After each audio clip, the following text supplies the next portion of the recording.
Puina Sukham, a young entrepreneur, earns a profit of around 30,000 to 40,000 rupees in a month by cultivating Kanglayen, commonly known as split-gill mushroom.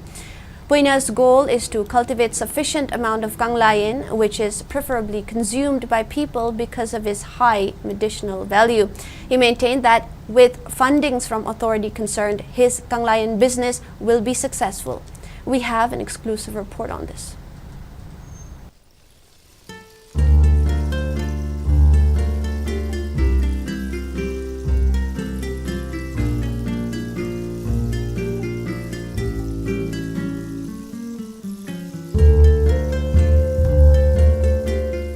Puina Sukham of Sagolban Sayang Kurau Mokong, after completing BSc Agriculture, stepped into cultivation of Kanglayen, commonly known as split-gill mushroom. Despite multiple challenges he faced being a new entrepreneur, he is successfully continuing Kanglayen cultivation with relentless effort.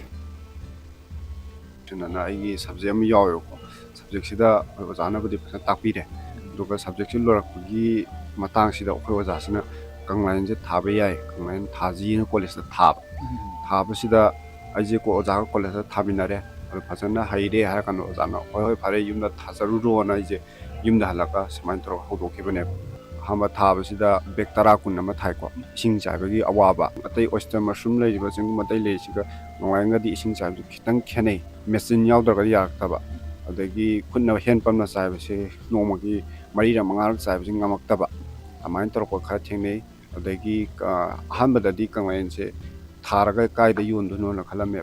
sigi bag se sem no na bada kogi pasteurizer otokle gum taka tai ni machine me am taka tara ni incubation to bogi keno se experience na hatare koi ko ino college to do sida manani have leke ka khas man to pa adagi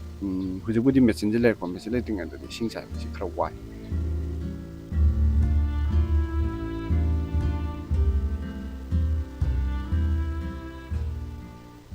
Puina presently earns a profit of around rupees 40,000 in a month. Besides, he also finds difficulties in providing Kanglayen due to increase in demands of consumers. Malking ke foundation and amayor labor the training ke kaya halaga moina grant oina 25,000 pire dagi machine ke ka leidan aina 300 bags oina padana thai 300 bags house da 35,000 hambe season yoina je yam tenma matam ni 1.5 months season 35,000 je tan bang sai 300 bags na adu dagi fazada successful ore khangam na igi machine ke ka sai grant dagi leherob dinane athangda 500 bags thaba 500 bags na 40,000 profit oina ko 40,000 1.5 months sida phangba mais toroga hujike aina thar ju si ka sida 500 bags ne punna budi total 1,600 bags puri tha hama to sum aina sandoki bu man to sandoga.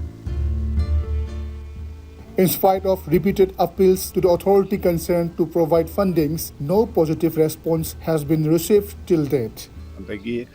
agi sakagi mating haragadi loan je thai ahambada loan je thai adu kogi misam nina kamaina successful oidrimina loan je phangdabugumba adagi ko startup su thagi ko startup pro ai interview yi keno ko lakide adu kem kaide aduga hujik je loan je Malki foundation na su sen budi sen biri do phangbagi dilai tribo ko dikhe. Puina Sukham opined that relentless effort is required for the youths instead of government jobs. He appealed to youths to step into entrepreneurship in an effort to solve state's unemployment issue. Isana panabagi keno do pangandu lai taraga soida man pakani si tawya ba thabak ni Kanglayen thaba hi si Manipur sida di magi magonyam chenba makhangi keno hai tha mushroom ni hai tarak mayamna su pamna ba demand jam leiba puthoga june demand ne hemani na piba ngam du shawar government job thabak tangna thabak na te ko sumaina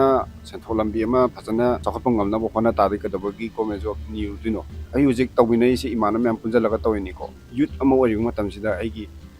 hard work ki yani tabak tawning bai wakhalo hanbaje mai pohalaga dai sigum baje to haningi government job phangdraga su sigi sina mai panga tawgi ma tanda koi mi soidano mi Puina Sukham has been striving to achieve as a success entrepreneur, but he needs financial support. concerned authority should provide him some financial assistance so that he can become a successful entrepreneurship. Encouragement before